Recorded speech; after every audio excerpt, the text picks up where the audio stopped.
So welcome back to my channel degree maths tips Telugu. So ఇప్పుడు వచ్చేసి మన unit 4 important questions అయితే చూద్దామన్నమాట. ఇప్పటిదాకా ఎవరైతే కనీసం మేమేమీ చదవలేదు సార్, అసలు ఏమీ చదవలేదు, మాకేమీ రాదు అనుకుంటారో మీరు 1 డే బిఫోర్ అని ప్రాక్టీస్‌గా వెళ్తే మీరు ఖచ్చితంగా అయితే పాస్ అవుతారన్నమాట. సో మీకు డెఫినెట్‌గా యూనిట్ 4 నుంచి అయితే 15 మార్క్స్ మీ చేతిలో అయితే ఉంటాయి. డామ్ షూర్ 10 మార్క్స్ అయితే ఉంటదన్నమాట. No doubt. కనీసం 3 యూనిట్స్‌లో 3 ఎస్ఎస్ రాసినా సరే మీరు పాస్ అవుతారు.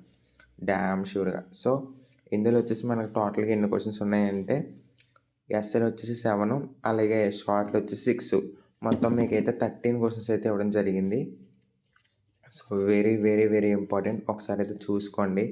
చాలా ఇంపార్టెంట్ అన్నమాట. ప్రతి ఒక్కరు కూడా ప్రిపేర్ అవ్వాల్సిందే. ప్రిపేర్ అవ్వకుండా వెళ్లారంటే అది మీకే ప్రాబ్లమ్ అవుతది.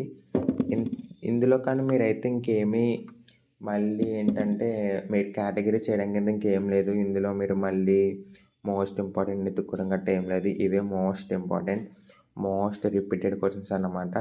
డెఫినెట్‌గా మీరైతే ఇవన్నీ ప్రిపేర్ అవ్వండి. ఖచ్చితంగా అయితే మీ ఎగ్జామ్ అయితే పాస్ అవుతారు. ఓకేనా? అలాగే ప్రతి ఒక్కరికి షేర్ చేయండి. ఇంకెవరైతే తెలీదో మన ఛానల్‌లో ఇది starting.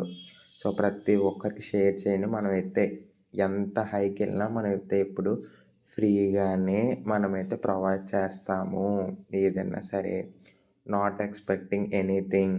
Only expecting you pass and feel happy. Okay. Thank you. So, support చేయండి ఫస్టు. తర్వాతైతే మిమ్మల్ని పాస్ చేయించే బాధ్యత నాది. ఓకేనా? Thank you so much.